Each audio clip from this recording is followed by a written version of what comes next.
சோதனை, ஈமானுடைய சோதனை இருக்கிறது. அது எங்களுக்கு எதெல்லாம் இந்த உலகத்தில் அல்லாஹ் வளமாக தந்திருக்கிறானோ, அழகை ஒருவருக்கு அல்லாஹ் வளமாக கொடுத்திருப்பான், அறிவை கொடுத்திருப்பான், அந்தஸ்தை கொடுத்திருப்பான், பணத்தை கொடுத்திருப்பான், சமூக கௌரவத்தை, பதவியை கொடுத்திருப்பான். எல்லா வகையிலும் இந்த உலகத்தில் எதெல்லாம் இறைவனது நியமத்துக்களாக, அருட்களாக எங்களுக்கு வழங்கப்பட்டிருக்கின்றனவோ அத்தனையும் அல்லாஹ் சோதனை களத்தில் நிறுத்துவான். ஒரு கட்டம் இல்லாது விட்டால் இன்னொரு கட்டத்தில் வரும். அந்த இடத்தை நாங்கள் போராடி தாண்டுவோம் என்றால், இப்படி போனா ரிசல்ட் எப்படி வருமோ, அப்படி போனா எப்படி வருமோ என்று யோசித்து அதில் தோல்வி அடைந்தோம் என்றால் ஈமானின் சோதனையில் நாங்கள் வெற்றி பெறவில்லை. அன்றாடம் எங்களை சோதனைகள் சந்தித்துக் கொண்டிருக்கின்றன. இறைவன் பக்கமா, இந்த உலகத்தின் ஆசாபாசங்களின் பக்கமா என்கின்ற சோதனைகளில் நாங்கள் எங்கெங்கெல்லாம் வெற்றி பெறுகிறோமோ அங்கெங்கெல்லாம் இறைவனது உதவிக்கு தகுதியானவர்களாக நாங்கள் மாறிக்கொண்டிருக்கிறோம். இல்லை என்றால் தூரமானவர்களாக நாங்கள் மாறிக்கொண்டிருக்கிறோம். நீங்கள் சுஜூதில் பர்மாவுக்காக, பலஸ்தீனுக்காக, சிரியாவுக்காக கண்ணீர் வடிக்கின்ற நேரம் நீங்கள் அந்த உதவிக்கு தகுதியானவர்களா இல்லையா என்பதையும் கொஞ்சம் பரிசோதித்துக் கொள்ளுங்கள். இந்த உதவிக்கு நான் தகுதியானவனா? இறைவன் எனக்கு உதவி தர நினைத்தால், எனக்கு ஒரு வாய்ப்பை தர நினைத்தால் நான் நெருக்கமானவனா? நான் உயிரை கொடுக்கின்ற அளவுக்கு தகுதியாக இறைவனிடத்தில் துஆ கேட்கிறேன். நான் ஒரு பொருளாதாரத்தை கொடுக்கின்ற நிலையில் இருக்கிறேனா? ஒரு பொய்யை விட்டு கொடுக்கின்ற நிலையில் இருக்கிறேனா? ஒரு உயிரை விட்டு கொடுக்கக்கூடிய தகுதியில் இருக்கின்ற நான் ஒரு தொலைக்காட்சியை விட்டு கொடுக்கின்ற நிலையில் இருக்கிறேனா? ஒரு நாடகத்தை விட்டு கொடுக்கின்ற நிலையில் இருக்கிறேனா? ஒரு தர்மம் செய்கின்ற நிலையில் இருக்கிறேனா என்று பாருங்கள். உயிரை விட்டு கொடுப்பேனா?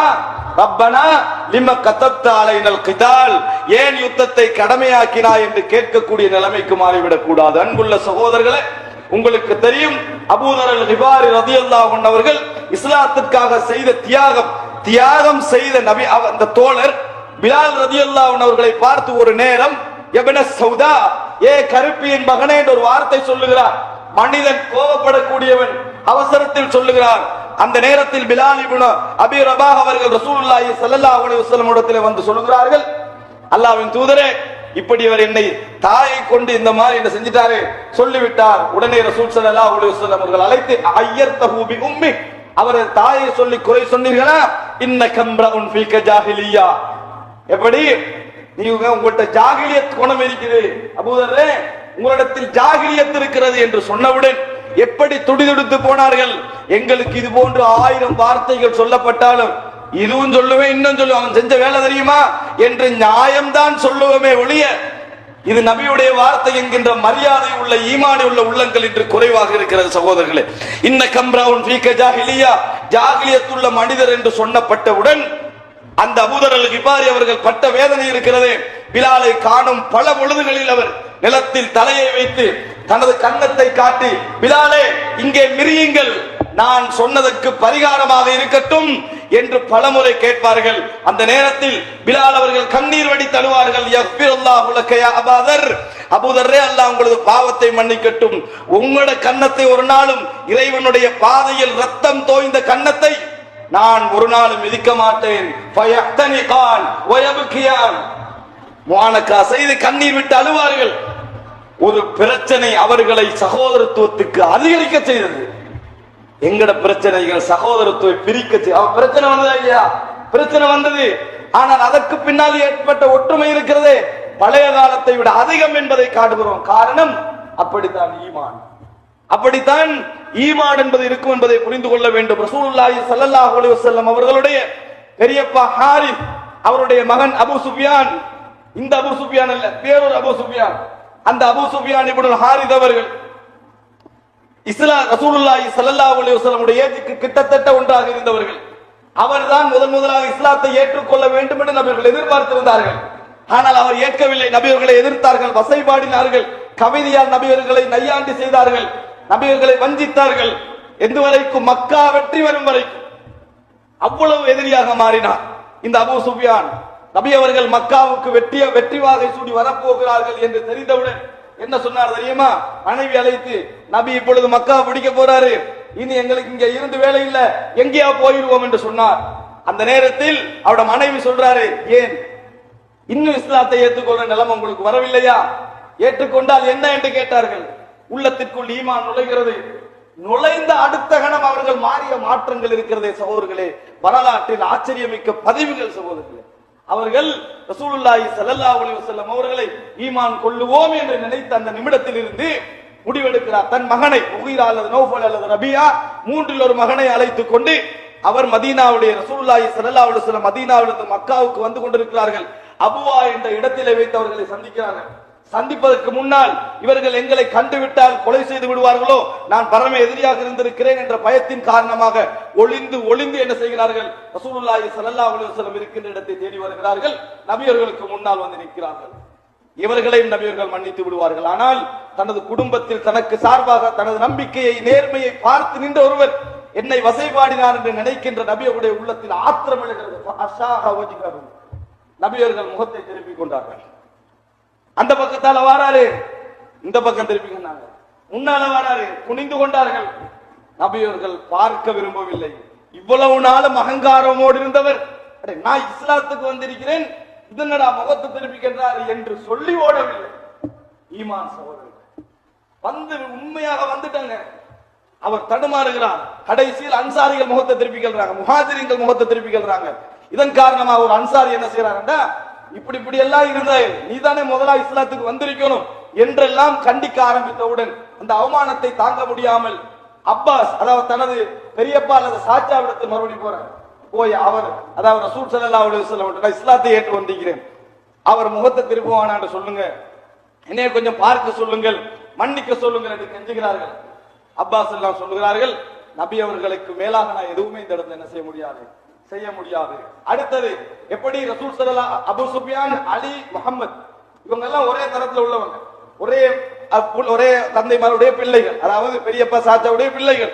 அதனால அலி ரலியல்லாஹு அன்ஹு போறாங்க, போய் பேசுங்க ரசூலுல்லாஹ் தேன்றாங்க. முடியாது, நபியவர்களுடைய வார்த்தைக்கு மேலால் எனக்கு மேலதிகமாக பேச முடியாது என்கிறார்கள். அன்புள்ள சகோதரர்களே, கண்ணீர் வடிக்கிறார்கள், அழுகிறார்கள். கடைசியில் போய் சொல்லுகிறார்கள், அந்த அன்சாரியுடைய பேச்சை நிறுத்துமாறு சொல்லுங்கள், அவர் அனைவரையும் எனக்கு எதிராக திருப்புகிறார் என்று சொன்னாங்க. கடைசியில் அவர்களை பேசி அவரை வாயை மூட வச்சு ரசூலுல்லாஹ் பேசவே இல்லை. மக்காவுக்கு நுழைகிறார்கள் ரசூலுல்லாஹி ஸல்லல்லாஹு அலைஹி வஸல்லம் அவர்கள். கூடாரம் அடிக்கிறார்கள். கூடாரம் அடித்த நேரத்தில் அங்க ரசூல் ஸல்லல்லாஹு அலைஹி வஸல்லம் எப்ப வெளியே வருவாங்களோ அவருடைய கருணை பார்வை தன்னை பற்றி வர வேண்டும் என்பதனால் தன் குழந்தையோடு முன்னால போய் நிற்பாங்க, தன் பிள்ளையோடு முன்னால போய் நிற்பாங்க. அப்படி அவங்க வெளியே வந்தனே அவர்தான் முதலா காணுவாங்க. பார்க்க மாட்டார்கள் ரசூலுல்லாஹி ஸல்லல்லாஹு அலைஹி வஸல்லம், முகத்தை திருப்பிக் கொள்வார்கள். பல முறை பல கூடாரங்களுக்கு முன்னால் அப்படியெல்லாம் நிற்கிறார், சரி வரவில்லை. வேதனையின் உச்சகட்டத்தை அடைந்த அபூ சுஃபியான் இப்னுல் ஹாரிஸ் என்ன சொன்னார் தெரியுமா, நபி அவர்கள் என்னை இரக்க பார்வையோடு பார்க்காது விட்டால் நான் இந்த பூமியில் எங்கேயாவது திரிஞ்சு எனது பிள்ளைகளோடும் மனைவியோடும் இறந்து விடுவேன், பசியில தாகத்தில இறந்து விடுவேன் என்று சொன்னார்களே ஒழிய இவ்வளவு நாளும் எதிர்த்தது போன்று எதிர்ப்பேன் என்று சொல்லவில்லை. அன்புள்ள சகோதரர்களை, ஈமான் எப்படி அவர்களுடைய உள்ளத்திலே தாக்கம் செலுத்திருக்கிறது பாருங்கள். கடைசியில் ஹுனைன் யுத்தம், நபியர்கள் அதுவரைக்கும் பார்க்கல. ஹுனைன் யுத்தத்தில் அரபுகள் முடியுமான அளவுக்கு கிரௌடை திரட்டி தக்கீபுடைய தலைமையில் யுத்தம் செய்தார்களே ஹுனைன் என்ற இடத்தில், அந்த இடத்தில் நிறைய முஹாஜிர்கள் நிறைய அன்சார்கள் வெறுண்டு திரும்பி ஓடினார்கள். திரும்பி ஓடுகின்ற நேரத்தில் நபி அவர்கள் அந்த நேரத்தில் பார்க்கிறார் அபூ சுஃபியான், பார்த்து விட்டு சொல்ற அந்த கிரௌடை பார்த்துட்டு, இதுதான் நான் இவ்வளவு காலம் இஸ்லாத்துக்கு எதிராக செய்த அநியாயங்கள் அட்டூழியங்களுக்கு பரிகாரம் கொடுக்கின்ற நாள், நான் இன்று மரணிக்க போகிறேன். இன்னி லஹிப்பு அன் அமூத தூன ரசூலுல்லாஹி ஸல்லல்லாஹு அலைஹி வஸல்லம், நபி அவர்களை பாதுகாத்து நான் மரணிக்க ஆசைப்படுகிறேன் என்று சொல்லி நபி அவர்களுக்கு பக்கத்தில் முன்னோறி கொண்டே போனார்கள். எல்லோரும் ஒதுங்குகின்ற நேரத்தில் வலதுபுறத்தில் அப்பாஸ் ரலியல்லாஹு அன்ஹு அவர்கள், இடதுபுறத்தில் அபூ சுஃபியான் இப்னுல் ஹாரிஸ் நபி அவருடைய ஒட்டகத்தை பிடித்துக் கொண்டிருக்கிறார்கள்.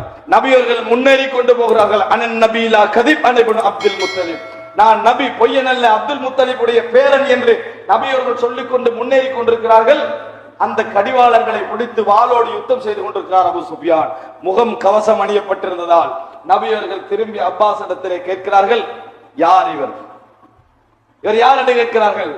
அப்பொழுது சொல்கிறார்கள், உங்களது பெரியப்பாவின் மகன் அபூ சுஃபியான். நபி அவர்கள் முகத்தை திருப்பினார்கள், சிரித்தார்கள். யக்ஃபிருல்லாஹு லக யா அபூ சுஃபியான், அபூ சுஃபியானே அல்லாஹ் உங்களது பாவத்தை மன்னிப்பானாக. தக்கத்தம், முன்னுக்காக என்று சொன்னார்கள் நபி அவர்கள். அந்த வார்த்தை அபூ சுஃபியானுடைய உள்ளத்திலே ஏற்படுத்திய தாக்கம் இருக்கிறது.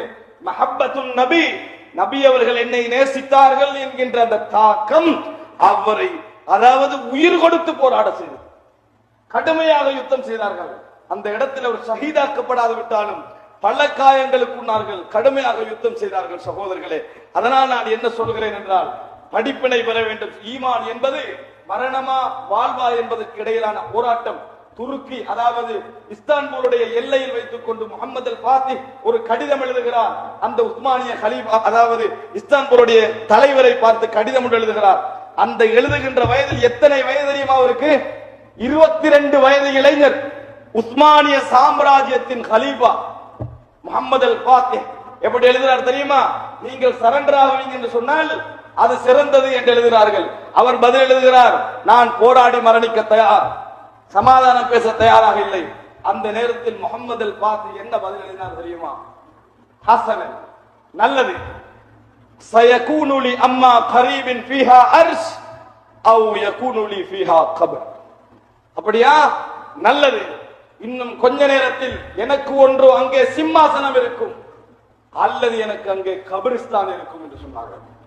2இல் 1 என்று சொல்லி யுத்தம் செய்த வரலாற்று பதிவுகள் ஈமானிய அடையாளங்களை தான் காண முடிகிறதே ஒழிய அவர்களது உள்ளத்திலே இறைவன் மீது வைத்திருந்த அசைக்க முடியாத நம்பிக்கையை தான் காண முடிகிறதே ஒழிய இந்த காலத்தில் அதை எங்களால் வெளிப்படையாகவும் காண முடியவில்லை, செயல்பாடுகளிலும் காண முடியவில்லை என்பதுதான் உண்மையாக இருந்து கொண்டிருக்கிறது. அன்புள்ள சகோதரர்களே, நாங்கள் மற்றவர்களை திருத்துவதற்கு முன்னால் நான் என்னை, நீங்கள் உங்களை இந்த மாற்றத்தின் பக்கம் நடைபோட வைப்போம் என்றால், சோதனையான கட்டங்களில் எங்களை கொஞ்சம் அடையாளம் கண்டு கொள்வோம் என்றால், அல்லாஹ்வுடைய உதவிக்கு நாங்கள் பிரார்த்தனை செய்கின்ற பொழுது மிகவும் தகுதியானவர்களா இல்லையா என்று நாமே எம்மை பரிசோதித்துக் கொள்ளலாம்.